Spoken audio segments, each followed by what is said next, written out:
Bonsoir, très heureux de vous retrouver pour un nouvel épisode de Duo de Doc sur Tandem TV et j'ai le plaisir d'être à nouveau accompagné ce soir par David Trigano. Bonsoir David. Bonsoir Mickaël. Comment vas-tu? Mais ça va très bien. 4e épisode. 4e épisode de Duo de Doc puisque vous avez le plaisir de voir des émissions sur l'infarctus du myocarde, sur les maladies auto-immunes et la nutrition du nourrisson. Et comme chaque soir sur Duo de Doc, nous sommes accompagnés avec David du docteur Jean-Jacques Herbstein. Bonsoir, docteur Herbstein. Bonsoir, Mickaël. Bonsoir, David. Bonsoir, docteur. Et chez vous, ça se passe comment en France en ce moment? Il fait chaud. Température ou ambiance Covid? Ambiance Covid. Vous voulez que je vous montre mon pass? Non. Ah bah tiens, à partir de quand le pass sanitaire? Déjà, ça a commencé dans les cinémas. C'est-à-dire, mon fils est allé au cinéma cet après-midi. Il a dû montrer un pass sanitaire. Mais je pense qu'ils vont faire marche arrière.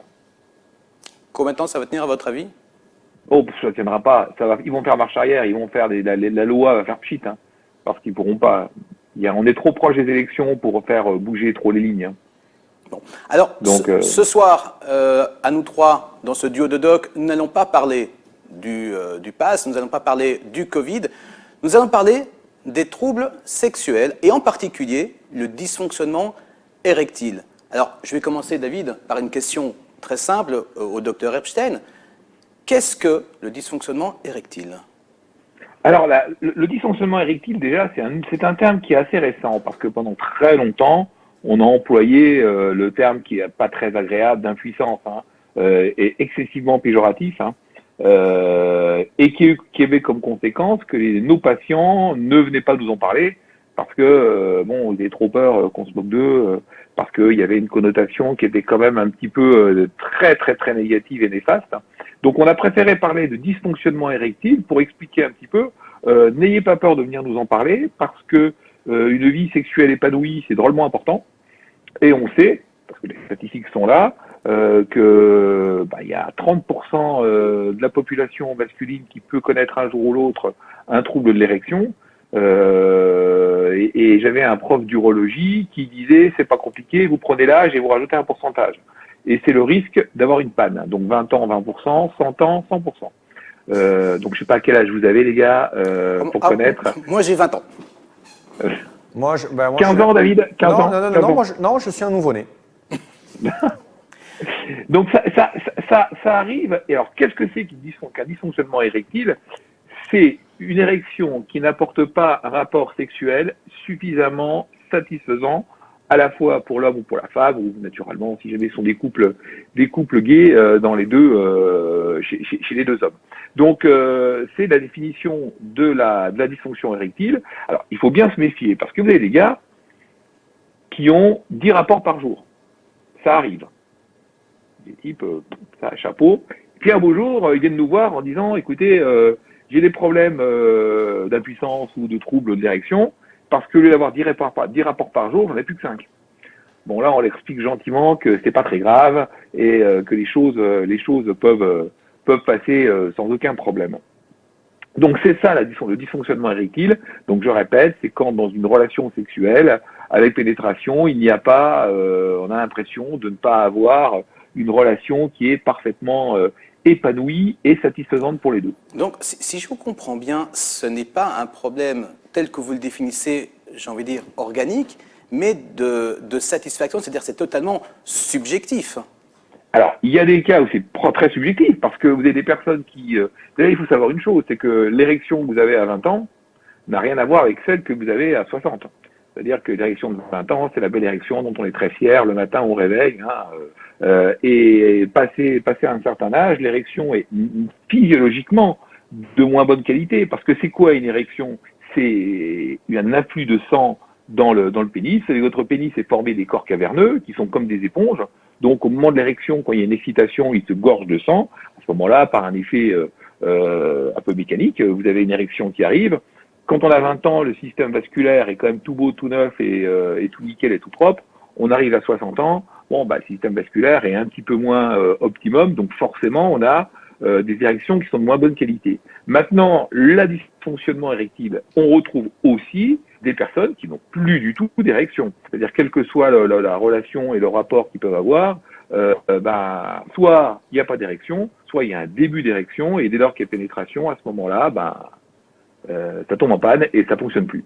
Donc là, à ce moment-là, il faut un peu se poser des questions. Et surtout, alors bon, c'est pas un motif. Je dis que souvent c'est des motifs de consultation, de fin de consultation ou devant la porte.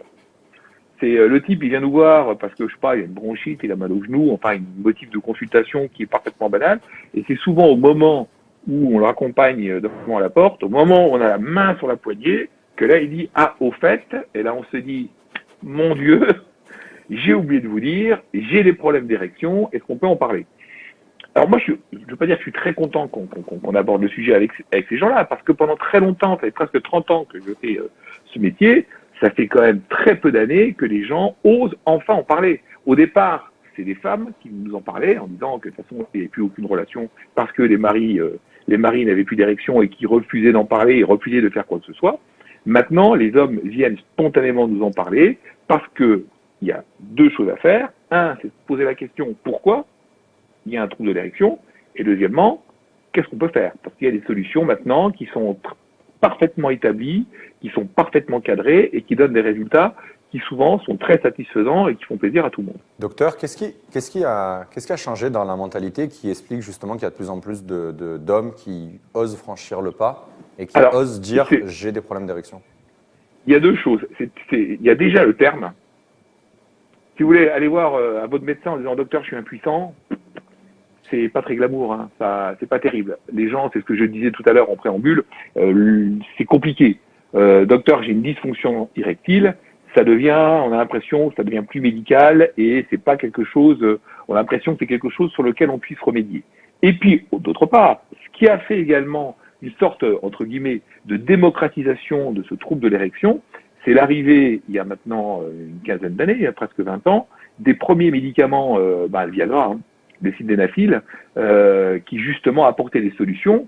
Donc les gens savent qu'il existe une solution, et par conséquent, ils viennent nous en parler très simplement, et nous, on peut leur apporter une solution, ce qui fait que maintenant, les gens nous en parlent beaucoup plus simplement. Ils viennent même en couple, c'est-à-dire qu'ils en parlent en couple, c'est un sujet qui devient beaucoup moins tabou, encore un peu tabou dans une certaine génération, au-delà, on va dire les sexas et les septuagénaires, mais en dessous, les quinquas n'ont aucun problème pour venir nous en parler maintenant.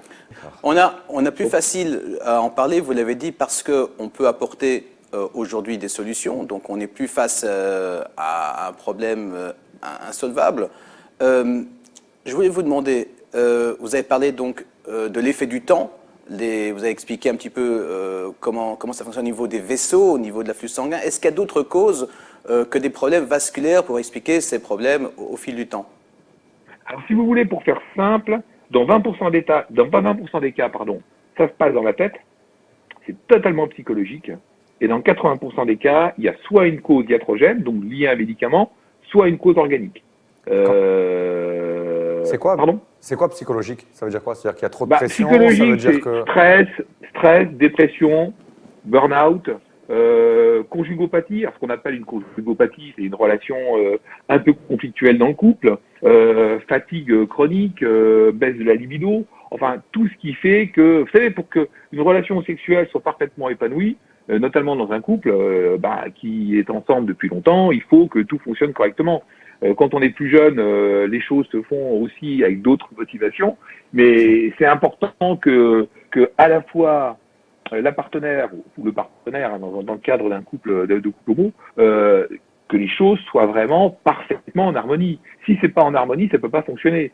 Or, vous savez que la vie aujourd'hui, alors je pense que vous avez le même type de problème en Israël qu'en France, c'est le burn-out. Alors nous, en France, qui est lié au Covid, au confinement, au stress qui est un petit peu distillé actuellement par je veux pas dire par les gouvernements, mais par la peur de cette quatrième vague qui frappe à notre porte.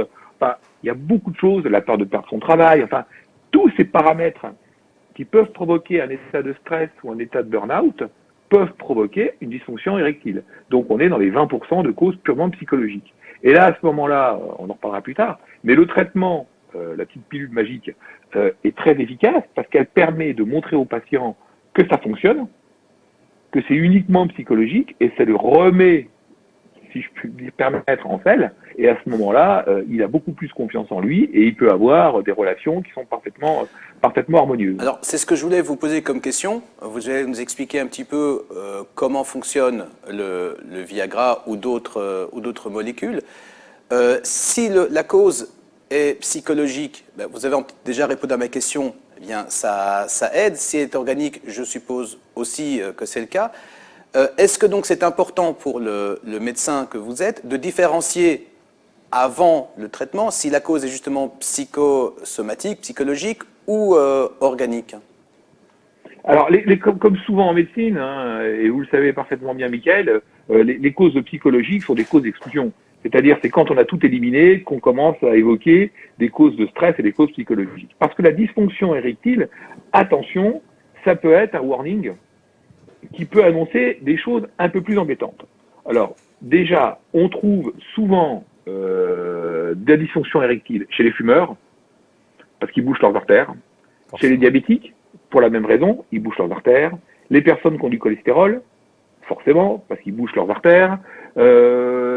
Passé un certain âge, vous avez également ce qu'on appelle l'andropause, où on a moins de testostérone, et la testostérone, donc, est fondamentale pour avoir une érection de qualité. Donc ça, ce sont les causes hormonales. Et puis, dans les causes iatrogènes, donc médicamenteuses, il y a les antihypertenseurs. Les antihypertenseurs qui font baisser la pression dans le corps, donc pour faire baisser la pression, forcément, peuvent faire baisser l'afflux sanguin au niveau du pénis et donner une dysfonction érectile. Mais là, on est dans une situation, si vous voulez, qui est quand même très compliquée, parce que là, à ce moment-là, on arrive dans ce qu'on appelle l'observance médicamenteuse, parce que vous avez des gens qui sont hypertendus, donc vous savez que l'hypertension, on appelle ça le tueur silencieux. Hein. Donc on les traite pour cette hypertension, mais s'ils se rendent compte qu'ils n'ont plus d'érection, à ce moment-là, ils arrêtent leur traitement pour la tension, parce que pour eux, c'est plus important d'avoir une érection de qualité que de soigner l'hypertension. Donc c'est là que nous, on a notre rôle est fondamental pour leur expliquer qu'il y a un bénéfice-risque et que malgré ces troubles érectiles, on peut trouver une solution pour les aider. Est-ce qu'il y a des moyens naturels, docteur, d'augmenter sa testostérone, sa libido? Est-ce qu'il y a des traitements, entre guillemets, naturels? Je sais pas, le gingembre, le sport, manger équilibré, manger moins de sel. Est-ce qu'en dehors des cachets, parce que forcément, médicalement parlant, on va très rapidement vers les cachets, mais j'imagine qu'il y a des solutions, j'imagine qu'il y a des pays aussi qui n'ont peut-être pas forcément accès à ces cachets-là, qui doivent avoir les mêmes problèmes dans leur population et qui le traitent différemment. Alors, il y avait avant l'arrivée du sildenafil et autres, donc tout ce qu'on appelle les inhibiteurs de la 5-phosphodiestérase, vous aviez des tas de trucs. Il y avait un machin qui s'appelait l'ayoambine, qui était à base de plantes, ça marche pas. Le gingembre, le sel, le truc poivré, la musique brésilienne, les mojitos, tout ça, non, ça marche pas. Non, je veux dire que si vous voulez, le problème c'est que ça peut marcher parce qu'on se met dans une ambiance qui est... Oui, vu que c'est psychologique, en fait, on va, entre guillemets, contrecarrer cet effet psychologique par un autre effet psychologique qui est de dire je vais mieux, donc je peux avoir une érection. Mais si jamais votre trouble érectile est lié à un médicament ou lié à une pathologie sous-jacente, vous allez boire tous les mojitos que vous voulez et faire autant d'encens, manger du gingembre ou tout ce que vous voulez, ça ne marchera pas. Hein. Faut pas se leurrer. C'est-à-dire que là, à ce moment-là, il y a une cause mécanique il faut soigner la cause qui provoque ce trouble érectile avant de pouvoir arriver à avoir une érection de qualité. Alors, c'est le cas du diabète. Il faut que le diabète soit équilibré. Il faut que la tension soit équilibrée. Il ne faut pas perdre un peu de poids. Ça, c'est important également. Il faut faire du sport. Le sport est fondamental. Hein.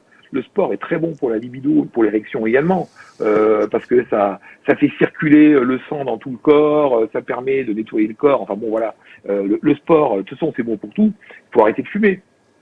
Et ça, c'est important également. Il faut aussi, on parle de stress, avoir une image de soi qui commence à devenir très positive, parce que quand on est un peu obèse, forcément, on a une image de soi qui est parfois, pas toujours, parce qu'il y a des obèses qui sont très bien dans leur vie, et dans leur peau et dans leur tête, et on ne va pas les embêter, mais il y en a d'autres pour qui c'est quelque chose qui est très handicapant, et ils ont besoin d'avoir une image d'eux-mêmes qui redevient positive pour avoir une érection positive. Et puis, malheureusement, on a des cas où il y a des causes qui sont quand même plus sérieuses, notamment la chirurgie prostatique. C'est-à-dire quand on a un cancer de la prostate ou une hypertrophie prostatique, quand la prostate devient trop grosse et qu'on doit opérer, c'est-à-dire qu'on doit enlever la prostate, et dans la prostate, il y a des petites bandelettes qu'on appelle des bandelettes prostatiques qui jouent un rôle fondamental dans l'érection. Alors maintenant, il y a des robots qui permettent de bien repérer ces bandelettes prostatiques pour éviter de les sectionner, parce que vous avez des types à qui on enlevait la prostate, et si on coupe les bandelettes prostatiques, ils n'ont pas d'érection. Et là, à ce moment-là, il faut aller chercher une solution médicamenteuse ou autre. Et je vous parlerai d'autres solutions. Un truc qui est vachement important. Et là, il faut vraiment que ceux qui nous regardent le comprennent. Messieurs, si vous avez des troubles érectiles, il faut aussi consulter votre médecin parce que les petites artères qu'on appelle le plexus pudendal, les petites artères qui sont au niveau du pénis, qui donnent l'afflux de sang au niveau des corps caverneux, ont le même calibre que les coronaires. C'est-à-dire que parfois, il y a un dysfonctionnement érectile chez un sujet de 40-45 ans, qui fume, un peu en embonpoint, un peu diabétique, un peu hypertendu.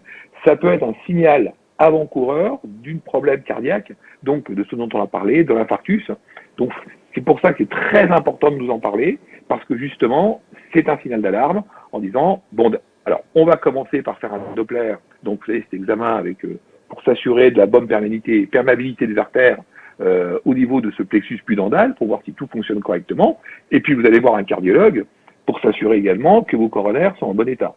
Après, on peut discuter des alternatives thérapeutiques. Alors, je crois que je vais changer le nom de cette émission. Je ne vais plus l'appeler Duo de Doc, je vais l'appeler Uno de Doc, parce que vous avez anticipé et répondu à ma question. Ce que je voulais dire, c'était globalement, on a fait une émission sur l'infarctus du myocarde. Vous avez parlé très clairement de la bonne hygiène de vie, donc pour éviter ce phénomène d'infarctus. C'est un petit peu pareil, même c'est carrément la même chose pour les problèmes érectiles. Je voudrais que vous nous expliquiez, avant de parler d'autres traitements, on va dire que la molécule principale, ou la première molécule en tout cas du traitement du dysfonctionnement érectile, c'est le fameux Viagra. Comment ça fonctionne? Et ensuite, quels sont les autres types de molécules qui sont arrivées sur le marché, notamment liées éventuellement aux problèmes de dépression, des antidépresseurs? Alors, si vous voulez, il y a deux molécules principales, c'est le Viagra, donc le sildenafil, et le tadalafil, qui est commercialisé en France sous le nom de Cialis. Ici aussi. Alors, qui ont leur mode d'action, donc c'est des inhibiteurs d'un produit chimique qui s'appelle la 5-alpha-diestérase, qui joue un rôle délétère au niveau de l'érection. Donc, en inhibant cette enzyme, à ce moment-là, on libère un petit peu l'érection. Mais alors, ce qui est marrant, c'est que le Viagra, c'est un cas de sérendipité. Alors, je ne sais pas si vous savez ce que c'est qu'une sérendipité. Absolument pas. C'est on cherchait quelque chose et on est tombé sur autre chose. C'est-à-dire, c'est exactement comme quand Fleming a trouvé la pénicilline. Le Viagra, le sildenafil, était un médicament qui avait une recherche fondamentale au niveau cardiaque. Et d'ailleurs, il est prescrit dans certaines maladies comme la sclérodermie, où on a les petites artérioles qui se referment. Et c'est en testant en phase 3 auprès de patients ce sildenafil qu'on s'est rendu compte que les types, avec des excitations, ils avaient des érections de feu de Dieu. Donc on s'est dit, ah, là, on tient un truc quand même.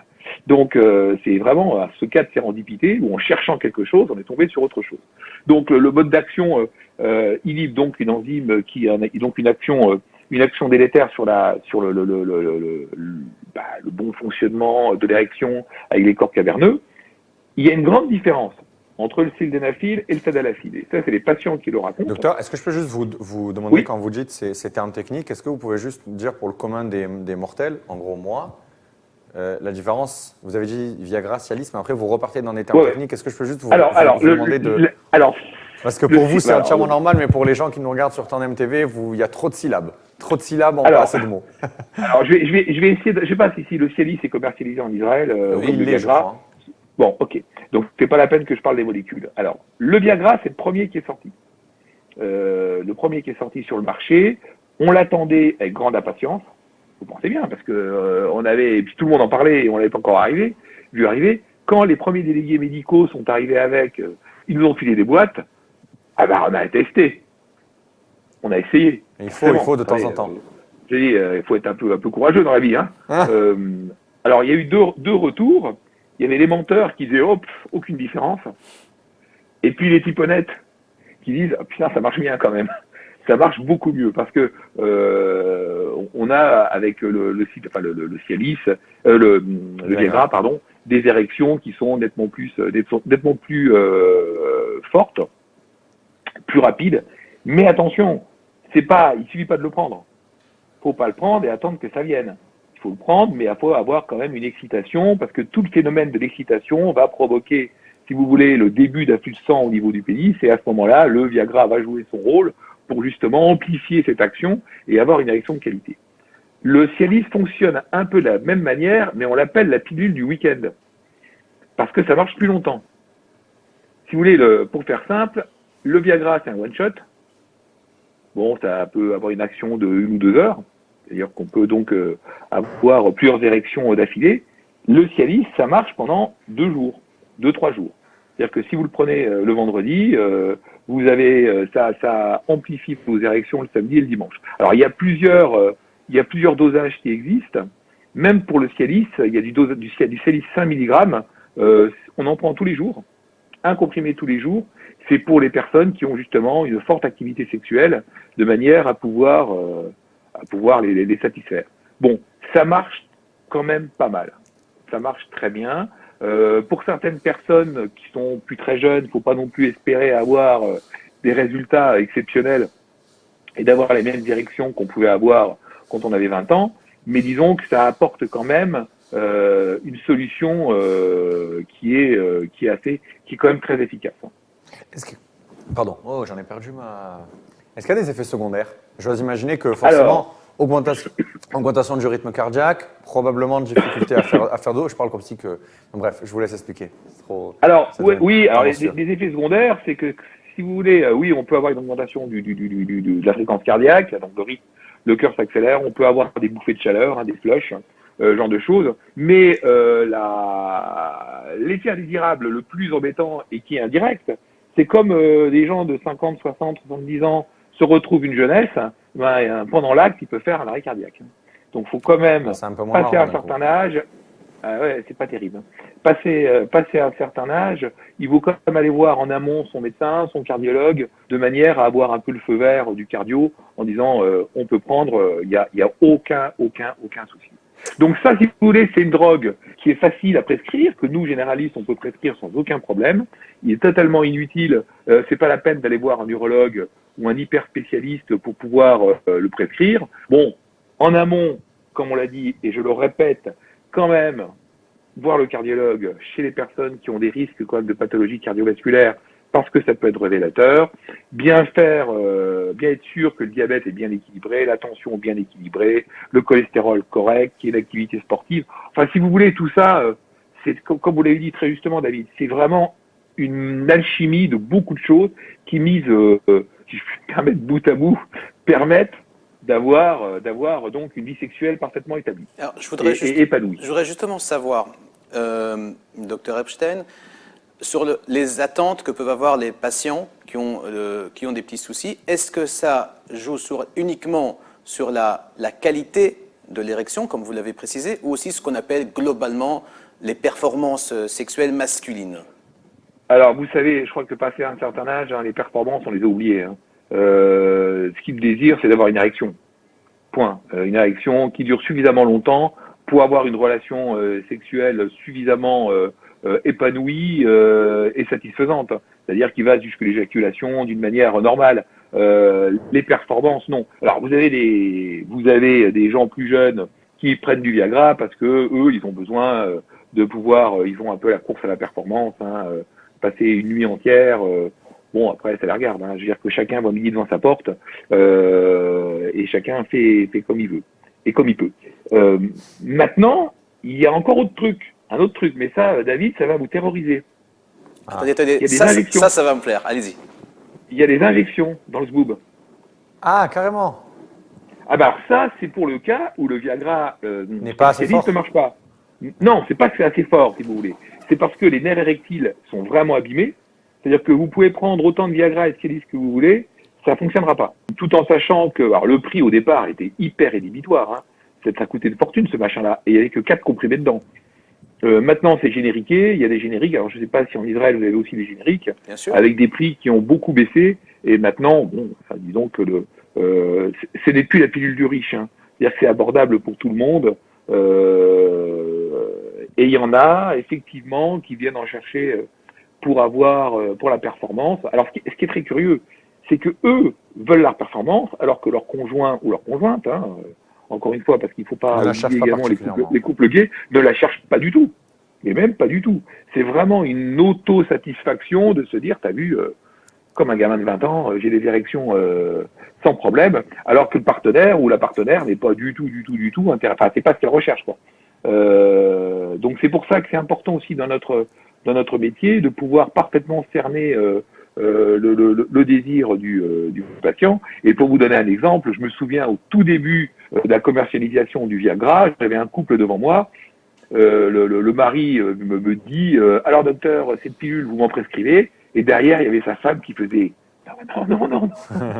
Donc elle voulait être un peu tranquille et qu'on lui foute un peu la paix. Donc tout ça, et tout ça, si vous voulez, ça rentre dans la bonne harmonie du couple. Alors pour revenir aux injections intracaverneuses, c'est quand on est en échec par rapport au Cialis et au Viagra, et notamment on passe aux injections. Bon, c'est une injection avec une petite aiguille, un petit peu comme les aiguilles pour diabétiques, vous savez, ces toutes petites aiguilles, qui sont très fines. Hein.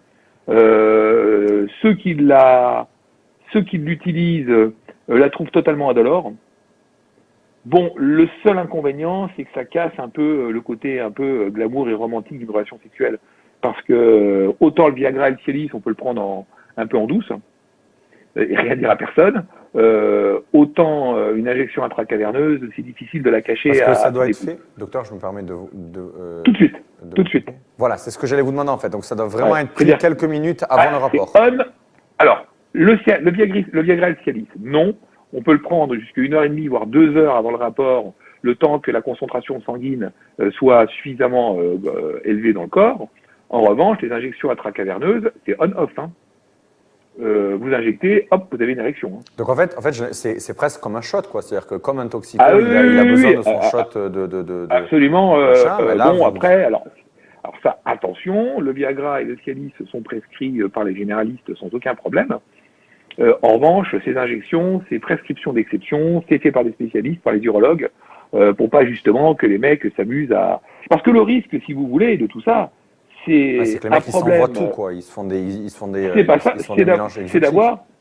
C'est pas forcément ça, c'est d'avoir ce qu'on appelle le priapisme. Le priapisme, c'est quand on a une érection qui retombe pas. Alors, ça peut faire rêver certains, mais c'est une urgence, hein, parce que ça peut coaguler, parce que c'est quelque chose de très très sérieux. Le priapisme, quelqu'un qui est en priapisme, c'est une urgence absolue. Hein.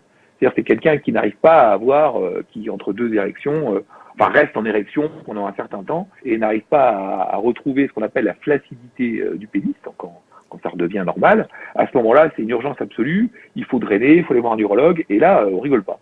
Donc, faut pas trop s'amuser avec ces drogues. Hein. Docteur Epstein, vous avez parlé du traitement médicamenteux, des petites pilules magiques qui fonctionnent moins bien chez certaines personnes, des injections qu'on se fait, des moments auxquels il faut prendre ces différents traitements. Est-ce qu'il y a encore un traitement de dernier recours si jamais cela ne fonctionne toujours pas? Alors oui, c'est surtout en post-chirurgical après une chirurgie de la prostate, chez un sujet quand même relativement jeune, où les traitements habituels ne fonctionnent plus parce qu'il y a une lésion des nerfs érectiles. Il existe un système de prothèse pénienne, c'est une chirurgie qui peut être faite que par des urologues qui sont hyper spécialisés. Bon, voilà, après, ça fonctionne très très bien, mais c'est quand même un acte chirurgical qui n'est pas neutre. J'avais envie de vous poser une dernière question avant de conclure cette émission. Est-ce que vous avez eu l'impression, Dr Epstein, dans votre carrière, d'avoir sauvé des couples grâce à ce type de traitement? Oui, absolument, parce que, vous savez, les épouses n'ont plus peur, comme je disais tout à l'heure en corollaire, n'ont plus peur de venir nous en parler. Parce qu'elles ont aussi besoin, ce qui est tout à fait naturel, d'une vie sexuelle épanouie. Et justement, en nous en parlant, parce que généralement, elles viennent me voir, mon mari, il n'a aucune érection, il faut surtout pas lui dire que c'est moi qui vous l'ai dit. C'est complètement débile, parce que moi, je vais pas attaquer le gars mis en tête en disant, alors, mon gars, t'as des soucis. Donc, si vous voulez, ils viennent ensemble, on en parle, et après, ça m'est arrivé de les revoir et ils sont très heureux et ils sont très épanouis dans leur vie de couple. Oui, bien sûr. Merci beaucoup, Dr Jean-Jacques Herbstein. Si on veut apporter une conclusion en quelques mots, comment peut-on conclure cette émission? Tout compte fait, il y a 2 messages qui sont vraiment fondamentaux. Le premier, c'est que si vous avez un trouble de l'érection, venez nous voir, venez nous en parler, pour 2 raisons. Déjà, parce que vous devez avoir un épanouissement sexuel dans votre couple qui doit être totalement, je ne veux pas dire extatique, mais disons que tout doit bien se passer dans votre couple. Ça, c'est le premier point. Et deuxième point, et ça, c'est sur celui sur lequel j'insisterai encore peut-être plus lourdement, c'est attention, un dysfonctionnement érectile peut être un warning, un signal d'alarme qui peut révéler une pathologie qui est quand même plus embêtante et sur laquelle on peut aussi intervenir. À chaque fin d'émission, je vous pose la même question et cette fois-ci, je ne vous la poserai pas, à savoir quel sera le prochain sujet que vous allez nous proposer sur Duo de Doc. Alors, vous allez rester comme à votre habitude mystérieux, mais on va quand même vous remercier, David et moi, pour toutes ces explications extrêmement claires. J'espère que vous avez apporté également ces informations comme il faut aux téléspectateurs de Tandem TV et qu'ils n'hésiteront pas à suivre vos très bons conseils. David, merci beaucoup. Merci à toi. Merci pour tes questions. Merci pour ta présence à nos côtés. Tu ne fais pas encore partie du gang des docs. Hein. Je sais que c'est un grand ça va souhait. venir. Exactement. À force d'être avec nous, un jour peut-être, on lui fournira sa Théouda, hein, son certificat, son Je veux la diplôme. machine pour la carte vitale. C'est tout ce qui m'intéresse. Tu l'auras en Lego. Merci beaucoup, Dr Herbstein. On vous souhaite une très bonne soirée. À très bientôt sur Tandem 2.0. Bye bye. Au revoir.